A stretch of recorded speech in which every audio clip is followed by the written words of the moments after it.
Tere, tehisintellekt ei ole otsingumootor. Küsid küsimuse ja loodad lihtsalt vastust. See ei tööta nii.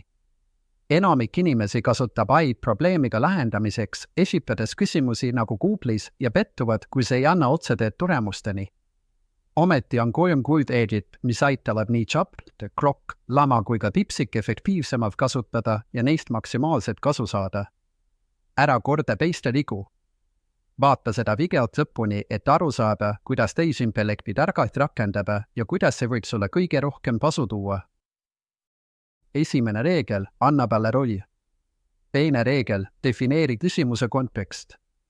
3. reegel, selgita vastuse vormingut. Hiljem räägin täpsemalt, miks see kõik nii oluline on ja kõige lõpus lisan veel ühe reegli, et tulemus oleks veelgi täpsem. Kõigepealt pead selgeks tegema, kellele sa oma küsimuse adresseerid. Kas vajad kokka, juristi või hoopis isiklikku toitumisnõustajat? Juba alguses tasub paika panna, millise spetsialisti teadmisi otsid. Suppi, mida retsepti annab tuletõrjeja, võib ju olla maitsev, ent tõelise meistriteose jaoks asub nõu küsida professionaalselt kokalt. Teise reegli kohaselt kirjelda probleemi, olgu selleks erilised tingimused või piiravad tegurid.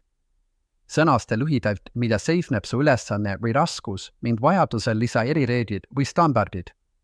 Sisuliselt ütled AIle, mis on teema, millele otsid lahendust. 3. reegel kõlab umbes nii, kuidas vastus sulle sobiks, kas lühike, põhjalik koos näidetega või tabeli vormis. Määra, millises vormingus tahab tagasisidet saada. Sa võib isegi täpsustada, et soovid selgitust nagu lapsele, mis teeb sisu palju lihtsamini mõistetavaks. Nende 3 reegli tundmine aitab sul mitte ainult ise AI võimalusi efektiivselt rakendada, vaid ka teisi aidata või vajadusel selle abil raha teenida. Ja lõpetuseks õigesti koostatud küsimus ehk promptimine pole veel kogu lugu. 4. reegel, palu tehisintellekti kriitiliselt kontrollida oma vastust ja anda parim võimalik tulemus, täiustades juba antud lahendust. Telli kanal ja vaata ka teisi minu videoid. Olgu sinuga nii AI jõud kui ka teadmised.